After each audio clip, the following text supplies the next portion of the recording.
Hello दोस्तों, how are you. उम्मीद करता हूँ कि आप सब बेहतर होंगे, अच्छे से होंगे। स्टूडेंट, हम लोग इसके पहले वीडियो में ऑर्थोगोनल ट्रेजेक्ट्री के डेफिनेशन और कॉन्सेप्ट को समझा था।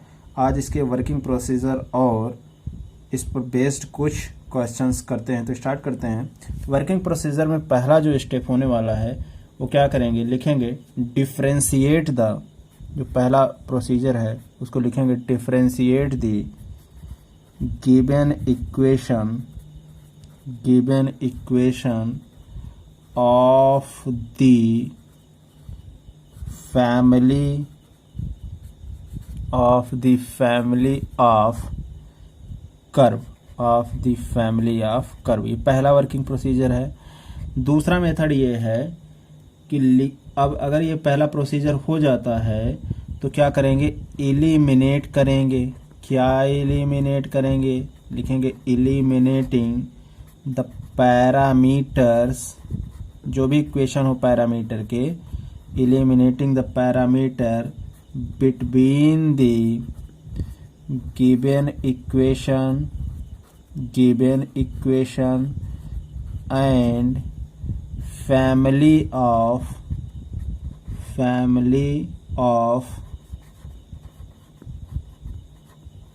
कर्व, है ना। ये दूसरा प्रोसीजर करेंगे। अगर ऐसा हो जाता है तो दूसरे प्रोसीजर में हम ये काम करेंगे, है ना। और तीसरा जो वर्किंग प्रोसीजर है, वर्किंग प्रोसीजर नंबर 3, इसको थोड़ा ध्यान से देखेंगे। Replace dy by dx by, right, किससे रिप्लेस करेंगे, by minus dx by dy, है ना। और चौथा जो वर्किंग प्रोसीजर है ये कहेंगे कि obtain the general solution of orthogonal trajectories, right. ये 4 मेथड हैं जिनके बेस पर हम ऑर्थोगोनल ट्रेजेक्ट्री पर बेस्ड क्वेश्चन को करते हैं। तो क्या करेंगे, pause the video and note it down, इसका स्क्रीनशॉट ले लो, फिर हम आगे बढ़ते हैं, ठीक है। ओके, तो इस पर आधारित हम कुछ क्वेश्चंस को करते हैं। और क्वेश्चंस क्या है हम देखते हैं कि कुछ क्वेश्चंस इस पर आधारित करेंगे। क्वेश्चन नंबर फर्स्ट देखते हैं। क्वेश्चन है find the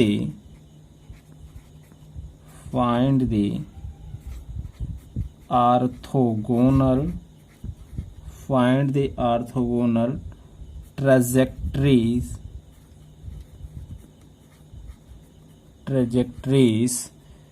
of the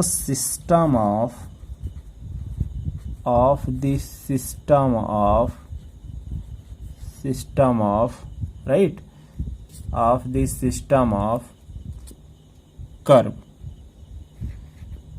curves. और सिस्टम ऑफ कर्व्स क्या दिया है भाई, यहाँ पे दिया होगा dy, ध्यान देंगे, dy बाई dx का whole square equal to a by x। ये क्वेश्चन है। क्या फाइंड आउट करना है, ऑर्थोगोनल ट्रेजेक्ट्री जो कि गिवन कर्व है, तो इसको फाइंड आउट करना है। तो वेरी सिंपल क्वेश्चन है। वर्किंग प्रोसीजर के हिसाब से चलेंगे तो देखेंगे, यहाँ पे इसका सोल्यूशन देख लेते हैं हम क्या है। देखो भाई, गिवन डिफरेंशियल इक्वेशन क्या है इसको देख लो पहले। गिवन डिफरेंशियल इक्वेशन क्या है, given differential equation dy by dx का whole square equal to a by x, यही तो है ना गिवन डिफरेंशियल इक्वेशन। इसको मान लेते हैं इक्वेशन नंबर फर्स्ट, है ना। और जो a है, a क्या है, यहाँ पे पैरामीटर है ना। या इसको मान सकते हैं कि कांस्टेंट है, तो यहाँ पे लिख भी सकते हो कि a इज कांस्टेंट। वैसे पता है बात, a इज कांस्टेंट। नेक्स्ट में क्या लिखते हो, लिखो यहाँ पे टू फाइंड, क्योंकि फाइंड करना है ऑर्थोगोनल ट्रेजेक्ट्री, है ना। तो लिखेंगे to find orthogonal orthogonal trajectories replace dy by d x by, किससे रिप्लेस करने के लिए हमने वर्किंग प्रोसीजर में बताया था, minus D x upon D y. तो रिप्लेस कर देते हैं dy बाई डी एक्स को, किससे रिप्लेस करेंगे, minus D x upon D Y का whole square equal to A upon X. बोलो क्लियर है। अथवा इस बात को ऐसे भी लिख सकते हो कि डी वाई इक्वल टू के साथ plus minus x to the power half y to the power half और इनटू के साथ dx। अब ये बात हम नहीं बताएंगे कि कैसे हुआ, इसको सिंपली वे में कर सकते हैं, क्लास लोअर क्लास की बातें हैं सब, ठीक ना। तो यहाँ पे इसके रिगार्डिंग हम काम करेंगे, तो इसको मान लेते हैं इक्वेशन नंबर सेकंड। क्लियर। अब क्या करेंगे, जब इक्वेशन नंबर सेकंड हो जाए तो हम इसको लिखेंगे ऑन इंटीग्रेटिंग इट, है ना, वी गेट दैट। अब इसी को हम इंटीग्रेट कर देंगे इक्वेशन नंबर सेकंड को। तो डी वाई का इंटीग्रेशन डायरेक्टली लिखें तो आ जाएगा y plus c equal to के साथ ये आ जाएगा, यहाँ से ये वैल्यू हमारे पास कंडीशन में क्या है, ये a होगा भाई, a है, क्या है, a टू द पावर 1/2 होगा, ठीक ना। क्यों, क्योंकि डी वाई डी एक्स तो यहाँ पे मर्ज कर दिए और ये एक्स है, जब यहाँ पे स्क्वायर हटेगा तो a/2 और x/2 तो x/2 a/2 होगा, ठीक ना। ये छोटे छोटे मिस्टेक को ध्यान में दो। तो ये प्लस माइनस के साथ ये हो जाएगा 1/√a, क्योंकि a/2 है तो 1/√a, और इसका इंटीग्रेशन क्या हो जाएगा, x की पावर 1/2 को प्लस 1 जोड़ोगे तो 3/2 अपान के साथ में ये कंडीशन हो जाएगा 1/2 और ये कंडीशन 3/2 के साथ में लिखेंगे, लिख सकते हैं ना। एक बार इंटीग्रेशन यहाँ से रीचेक करोगे तो यही आएगा, एक x अपान 1/2 a की पावर 1/2 है, a है, ध्यान देना, है ना। आफ्टर सॉल्विंग इसको जब फिर से हम मर्ज करके सॉल्व करते हैं तो हमारे पास कंडीशन क्या है, डायरेक्ट लिख सकते हैं इसको 9a y प्लस सी स्क्वायर करने पर y प्लस सी का स्क्वायर इक्वल टू के साथ ये कंडीशन क्या आ जाएगा 4x, और यहाँ पे क्यूब है 3/2 है तो ये हट जाएगा, क्यूब आ जाएगा, तो ये आ जाएगा 9a y प्लस सी का whole square equal to 4x cube. और यहाँ पे जो c है ना, वो c क्या है, पैरामीटर है, तो एक लाइन में लिख भी सकते हो कि c क्या है, यहाँ पर पैरामीटर है, और यही आपका क्या हो जाएगा, आंसर हो जाएगा, यही आपका क्या हो जाएगा, आंसर हो जाएगा। क्लियर है ना। तो छोटी सी बात है, इसको देखेंगे और इस तरीके से हम क्वेश्चन को सॉल्व करेंगे। Pause the video, note down, screenshot ले लो इसका, फिर आगे बढ़ते हैं। क्लियर। यहां से नेक्स्ट क्वेश्चन की तरफ बढ़ते हैं और नेक्स्ट क्वेश्चन देखते हैं कि क्या कह रहा है। नेक्स्ट क्वेश्चन की तरफ बढ़ेंगे। नेक्स्ट क्वेश्चन कह रहा है, यहां से क्वेश्चन नंबर सेकंड है, कह रहा है, ध्यान दो, फाइंड द ऑर्थोगोनल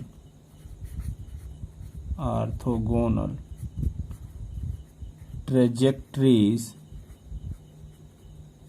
किसका, of x square plus y square equal to 2ax का, इक्वल टू 2ax। अगर ध्यान दे पा रहे हो तो ये क्वेश्चन किसका है, किसी सर्किल का इक्वेशन जैसा है। Find the trajectory of x square plus y square equal to के साथ में 2ax, ये सर्किल का इक्वेशन है कि नहीं है। अब इसको सॉल्व करोगे तो बहुत सिंपल सी बात है, इसको लिख सकते हो, इसका सलूशन देखेंगे। धैर्य के साथ आप सॉल्व करते चलो, इसमें कुछ है नहीं। अगर हम मान लें कि हमारे पास इस सर्किल के लिए कोई पॉइंट है उस सरफेस पर, तो पॉइंट क्या मान सकते हो, यहां से लिख लो कि लेट अस सपोज दैट, हम मान के चल रहे हैं, लेट अस सपोज दैट कोई पॉइंट मिलेगा, the given point B, point मान लेते हैं वो क्या है, ए और 0 है, एंड एक स्ट्रेट लाइन तो है ही क्योंकि ऑर्थोगोनल की कंडीशन है, ध्यान देना, ऑर्थोगोनल ट्रेजेक्टरी है तो 90 डिग्री पर काटेगा, है ना। एंड गिवन स्ट्रेट लाइन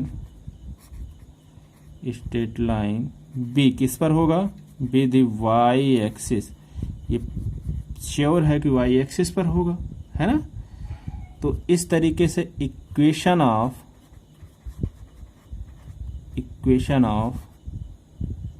क्या लिख सकते हो, फैमिली ऑफ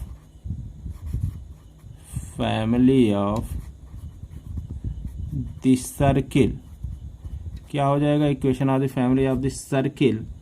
जो गिवन है हमारे पास ये कंडीशन है ना, तो इसको लिख सकते हो x माइनस ए का होल स्क्वायर प्लस दूसरा पॉइंट है 0 तो y माइनस 0 का होल स्क्वायर इक्वल टू के साथ 2ax है, तो इस कंडीशन को हम लिख सकते हैं a स्क्वायर अर्थात x स्क्वायर प्लस इसको हम एक्सपेंड करते हैं तो ये कंडीशन हमें क्या मिल जाएगा, x square plus y square equal to 2ax। अब पूछोगे यहाँ पे a क्या है, तो a बीइंग पैरामीटर है यहाँ पे, है ना। a क्या है, पैरामीटर है, इस बात को थोड़ा सा ध्यान देंगे। a क्या है, पैरामीटर है ना, मीटर है, पैरामीटर है, इसको थोड़ा सा आर्ट लिख देना पैरामीटर को। अब इस कंडीशन में इस वाले को हम मान लेते हैं यहाँ से इक्वेशन नंबर एक क्या है, फर्स्ट इक्वेशन है। अच्छा, इसको क्या करते हैं, अब हम सेकेंड स्टेप पे क्या करेंगे, नाउ वर्किंग प्रोसीजर के हिसाब से चल रहे हैं, डिफरेंशिएटिंग इक्वेशन फर्स्ट को डिफरेंशिएट कर दो, तो क्या मिल जाएगा, इक्वेशन फर्स्ट को डिफरेंशिएट करने पर 2x plus 2y dy by dx equal to के साथ 2a, या इस बात को ऐसे भी लिख सकते हो a equal to x plus y dy by dx, और इसको मान लेते हैं इक्वेशन नंबर सेकंड। बोलो क्लियर है, वेरी सिंपल है ना। तो इस कंडीशन में हम इक्वेशन फर्स्ट और इक्वेशन सेकंड को एलिमिनेट करेंगे जब, तो लिखेंगे from equation first and equation second, इस तरीके से इक्वेशन फर्स्ट और सेकेंड से, है ना, एलिमिनेटिंग स्मॉल ए, क्या कौन सा पार्ट एलिमिनेट कर रहे हैं, स्मॉल ए को, तो इसमें लिख सकते हो भाई इस तरीके से x square plus y square equal to 2x, और a के स्थान पर, क्योंकि इक्वेशन क्या बना रहा है, 2ax बना रहा है, और 2x a को एलिमिनेट कर रहे हैं, यहाँ से एलिमिनेट a को कर रहे हैं, तो a की वैल्यू कितना निकाले हैं हम इक्वेशन सेकंड से, यही तो निकाले हैं, तो इसको रख देते हैं x plus y d y by d x, है ना। और इसको अगर हम थोड़ा सा भी सॉल्व करें तो हमारे पास जो वैल्यू आने वाला है वो आ जाएगा 2xy d y D x equal to के साथ y square minus x square, इसको मान लेते हैं इक्वेशन नंबर थर्ड। ध्यान से देखना, इसको मान लेते हैं इक्वेशन नंबर थर्ड। तो इसको क्या करते हैं, स्पेस नहीं है, pause the video and note it down, इसको नोट कर लो या स्क्रीनशॉट ले लो, फिर आगे बढ़ते हैं। ध्यान देना कि इसके रिगार्डिंग हमें काम कर रहे हैं, ठीक। तो ये कंडीशन हो गया, स्क्रीनशॉट हुआ। अब आगे बढ़ते हैं। तो इस क्वेश्चन को हम, तीन इक्वेशंस हमारे पास बने हैं, फिर से ध्यान दे दो, पहला इक्वेशन, सेकंड इक्वेशन और थर्ड इक्वेशन, इन्हीं के अकॉर्डिंग हम आगे काम करेंगे। तो इस तरीके से अब देखते हैं हमारे पास जो तीनों इक्वेशन बना था, फिर से लिखते हैं। इसमें क्या लिखोगे, ध्यान दो, लिखो टू फाइंड ये कंडीशन है, द इक्वेशन ऑफ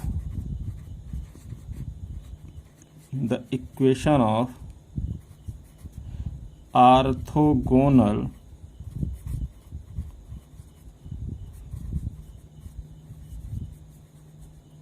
ट्रेजेक्ट्रीज। क्या पता करना है हमको, इक्वेशन ऑफ ऑर्थोगोनल ट्रेजेक्ट्रीज पता करना है ना। तो इसके लिए हमें क्या करना होगा, रिप्लेस करना होगा। अब हम वर्किंग प्रोसीजर पे एकदम चल रहे हैं। Replace d y by d x, किससे रिप्लेस करेंगे भाई बताओ, minus D x upon D y से। देन लिखेंगे वी गेट दैट।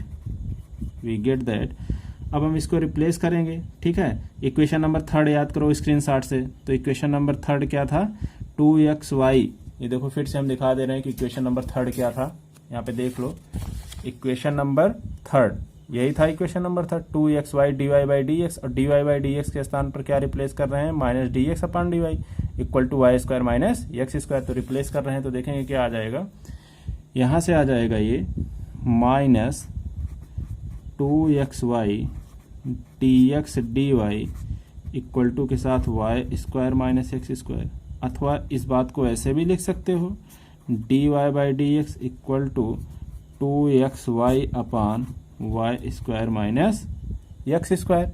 और ये क्या है, ये एक होमोजीनियस है, हमने पढ़ाया है पहले वीडियो में, है ना। होमोजीनियस डिफरेंशियल इक्वेशन है। होमोजीनियस क्या होता है, जिसके ऑर्डर और डिग्री सेम हो। तो अगर ये होमोजीनियस डिफरेंशियल इक्वेशन है तो होमोजीनियस डिफरेंशियल इक्वेशन मेथड से सॉल्व भी होगा, और हमने पढ़ाया है। अगर नहीं समझ में आ रहा है तो प्रीवियस वीडियो देख लो, होमोजीनियस डिफरेंशियल इक्वेशन का अलग से टॉपिक पे हमने वीडियो बनाया है ना। तो लिखेंगे इसमें put y equal to we x, and तब हम क्या लिखते थे होमोजीनियस में, dy by d x equal to क्या आता था, v plus x into d we upon D x, है ना। और ये कहाँ पे पुट करेंगे, इन इक्वेशन नंबर 3 में पुट करेंगे, जो इसके पहले बन चुका था। तो पुट करते हैं तो आएगा b plus X D we upon D x equal to, ये condition y equal to we X हो जाएगा। तो ये कंडीशन यहाँ पे आ जाएगा 2v, इक्वेशन नंबर 3 में देखना, तो वहाँ पे पुट करेंगे तो वो आ जाएगा 1 माइनस वी स्क्वायर, अथवा इस बात को लिख सकते हो x into d we upon D x equal to 2v upon 1 minus v square. और इस v को हम यहाँ पे ट्रांसपोज कर देते हैं तो ये माइनस v आ जाएगा। बोलो क्लियर, माइनस v आ जाएगा। तो इसको सॉल्व कर लेते हैं तो आ जाएगा dx upon x equal to 1 minus v square, और इस बात को लिखते हैं v टाइम के साथ लिख सकते हैं 1 प्लस वी स्क्वायर और इनटू के साथ dv। इसको हम सॉल्व करने पर ये कंडीशन पाते हैं, ठीक ना। अच्छा, इसको कैसे सॉल्व किए आप, तो इसको सॉल्व करेंगे हम पार्शियल फ्रैक्शन से। पार्शियल फ्रैक्शन मेथड आप लोगों को पता होगा, उसी मेथड से हम इसको सॉल्व कर लिए। तो ये आएगा 1 minus v square, v 1 plus v square, है ना। अब जब हमारे पास ये होमोजीनियस डिफरेंशियल इक्वेशन डिराइव हो गया, तब उसके बाद क्या करते हैं, इसको इंटीग्रेट करते हैं, है ना। तो लिखेंगे on integrating above differential equation we get that, है ना। क्या करते हैं, स्क्रीनशॉट ले लो, देन इसको पास आगे बढ़ते हैं क्योंकि स्पेस नहीं है ना।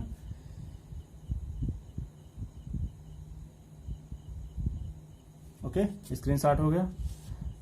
तो नेक्स्ट में देखते हैं, यहाँ से डिफरेंशियल इक्वेशन करेंगे तो हमारे पास क्या मिल जाएगा, यहाँ से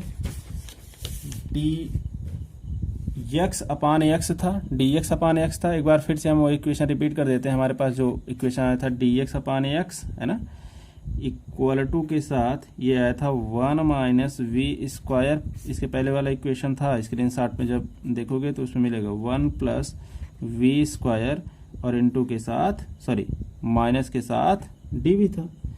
अब इसको हम क्या करते हैं, इंटीग्रेट करने की बात कहे थे, तो इंटीग्रेट करते हैं इसको, है ना।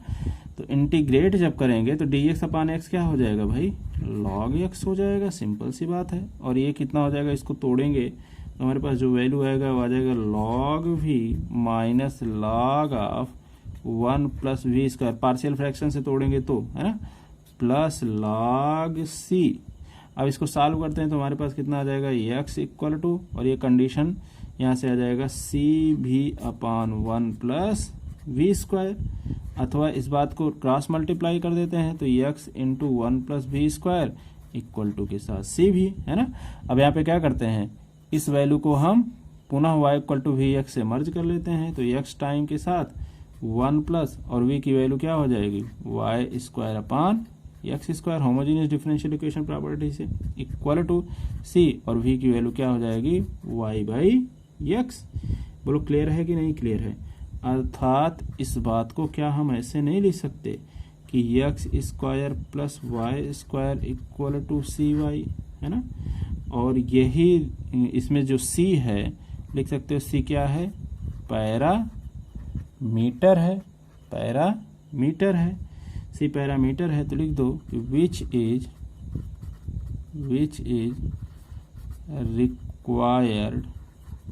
रिक्वायर्ड ऑर्थोगोनल ऑर्थोगोनल ट्रेजेक्ट्री, ठीक है, ऑर्थोगोनल ट्रेजेक्ट्री। तो इस तरीके से हम सारे कंडीशंस को देखते हैं। तो ये इसका कंप्लीट सोल्यूशन होगा। इसका स्क्रीनशॉट ले लो, फिर हम इसके बाद आगे बढ़ते हैं, ठीक है। स्क्रीनशॉट ले लो, देन आगे बढ़ते हैं। क्लियर? ओके, नेक्स्ट क्वेश्चन देखते हैं हम। नेक्स्ट क्वेश्चन क्या कह रहा है उस पर देखते हैं। क्वेश्चन नंबर 3 या क्वेश्चन ही देखते हैं, नंबरिंग से कोई मतलब नहीं है। क्वेश्चन कह रहा है कि find the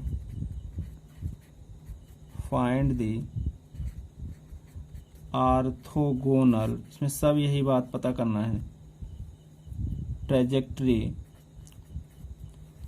orthogonal trajectory of family of curve, क्या हो जाएगा, x square upon A square plus y square upon B square plus lambda equal to 1, lambda being parameter. अब इसको हम थोड़ा शॉर्ट में तेजी के साथ करेंगे। पहले दूसरा क्वेश्चन आप समझने के लिए आराम से सॉल्व कर लेते। इसका सलूशन देखो क्या है। सलूशन देखो भाई, सिंपल सी बात है कि इसमें हम ये हमारे पास गिवन इक्वेशन के रूप में फैमिली ऑफ कर्व गिवन है ना। तो क्या गिवन है, ये गिवन है। तो इसमें सीधा सीधा हम लिखेंगे x square upon A square plus y square upon B square plus lambda equal to 1, equation first मान लेंगे और लिखेंगे गिवन है, ये बात गिवन है। और इसके बाद में अगर ऐसा था तो हम क्या करते थे, लिखते थे सेकंड प्रोसेस में डिफरेंशिएटिंग इक्वेशन फर्स्ट, ये करते थे। और जब इक्वेशन फर्स्ट को डिफरेंशिएट करेंगे तो आ जाएगा ये 2x upon A square plus 2y upon B square plus lambda dy by dx, चूंकि 1 कांस्टेंट है तो इसका डिफरेंशिएशन 0 आ जाएगा। और इसको और थोड़ा सा सॉल्व करें हम, तो इस बात को हम कैसे लिख सकते हैं, इस बात को लिखो यहाँ से आगे। इसी को अगर थोड़ा सॉल्व कर रहे हैं इस पूरे पैकेट को, तो लिख सकते हैं हम 1 upon B square plus lambda equal to minus X upon A square Y D x upon D Y. लिख सकते हैं, नहीं लिख सकते। और इसको मान लेते हैं इक्वेशन नंबर 2, ठीक ना। अब इसमें से क्या करते हैं हम, फर्स्ट और सेकंड से किसको एलिमिनेट करेंगे, लेमडा को। तो लिखेंगे eliminating lambda from first and second. पहले और दूसरे इक्वेशन से हम किसको एलिमिनेट करने वाले हैं भाई, लेमडा। तो लिखेंगे यहाँ पे लेमडा को एलिमिनेट करने वाले हैं, तो एक्स स्क्वायर अपान ए स्क्वायर प्लस वाई स्क्वायर, ध्यान देना। और इस बात को हम लिख सकते हैं माइनस एक्स अपान ए स्क्वायर वाई, ठीक है, D x upon D Y, क्योंकि वाई स्क्वायर तो है 1 upon B square plus lambda, पूरा लेमडा माना जाएगा एज कांस्टेंट, तो उसी को रिमूव कर रहे हैं हम, ठीक है, इक्वल टू 1। और अगर ऐसा है तो इस बात को क्या हम ऐसे नहीं लिख सकते कि एक्स स्क्वायर अपान ए स्क्वायर माइनस, सॉल्व करने पर इसको x y upon A square into 1 upon D y upon D x equal to 1। क्या इसको इस तरीके से नहीं लिख सकते, बिल्कुल लिख सकते हैं। इसको मान लेते हैं इक्वेशन नंबर 3। तो क्या करेंगे, पॉज द वीडियो और नोट इट डाउन, इसको स्क्रीनशॉट ले लो, देन हम आगे बढ़ते हैं। तो फर्स्ट सेकंड थर्ड इक्वेशन इसमें भी याद रखना है आप लोगों को, equation number first second and third screenshot ले लो, इसको नोट भी कर लो, फिर आगे हम इसको सॉल्व करते हैं, ठीक ना। क्योंकि जो भी काम करना है हमको रिप्लेसिंग से ही काम करना है, ठीक है। तो ये आपका स्क्रीनशॉट हो गया होगा। यहाँ से देखते हैं नेक्स्ट। तो फ्रॉम इक्वेशन थर्ड से हम क्या करते हैं, अब सीधा सीधा लिखते हैं रिप्लेसिंग या replace d y by d x by, किससे रिप्लेस करोगे, minus D x upon D y. तो हमको क्या मिलेगा इक्वेशन नंबर थर्ड से, एक्स स्क्वायर अपान ए square minus x y upon ए स्क्वायर, और ब्रैकेट में आ जाएगा माइनस 1 अपान, ये वैल्यू आ जाएगा d x upon D y, clear, equal to 1। या इस बात को ऐसे भी लिख सकते हो x square upon A square plus x y upon A square into d y upon D x equal to 1। किसको? इसको सॉल्व करने पर ये बात मिली हमको। ठीक है, तो ये कंडीशन हमारे पास, और थोड़ा सा इसको सॉल्व करने इसको, तो आ जाएगा x y upon A square into d y by d x equal to a square minus x square upon के साथ ए स्क्वायर। अथवा इस बात को और क्या लिख सकते हो, इसको सॉल्व करो इस बात को, तो लिख सकते हो इसको y d y equal to a square upon x minus time के साथ एक्स और डी एक्स। अरे लिख सकते हो कि नहीं? और अगर ये हमारे पास कुछ वेरिएबल सेपरेबल मेथड जैसे कंडीशन बन रही है तो इसको क्या करते हैं, इंटीग्रेट कर दो। तो लिखो integrating above equation, integrating above equation. Integrate करोगे तो इस इक्वेशन से हमें क्या मिलेगा, 1/2 y square equal to a square log x minus x square upon 2 plus ये कांस्टेंट है तो 1/c इंटू सी लिख सकते हो इसको। सिंपल सी बात है। तो सिंप्लीफाई करने पर हमें क्या मिल जाएगा, x square plus y square minus 2a square log x equal to के साथ सी, क्योंकि कोई भी हो जाएगा तो आर्बिट्री कांस्टेंट में सी ही लिखा जाएगा, उसका बहुत ज्यादा इफेक्ट नहीं पड़ेगा। तो इसको हम लिख सकते हैं इस तरीके से। क्लियर है ना? तो इसको सॉल्व करने पर जो कि रिक्वायर्ड इक्वेशन है और यही आपका आंसर हो जाएगा। ठीक है, तो इस तरीके से हम इसको सॉल्व करते हैं, x square plus y square minus 2a square log x और इक्वल टू के साथ सी। ये कब होगा, जब हम ये कंडीशन को सॉल्व करेंगे।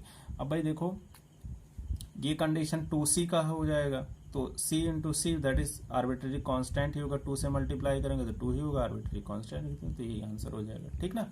क्या करते हैं, pause the video and note it down, इसका स्क्रीनशॉट ले लो फिर आगे बढ़ते हैं।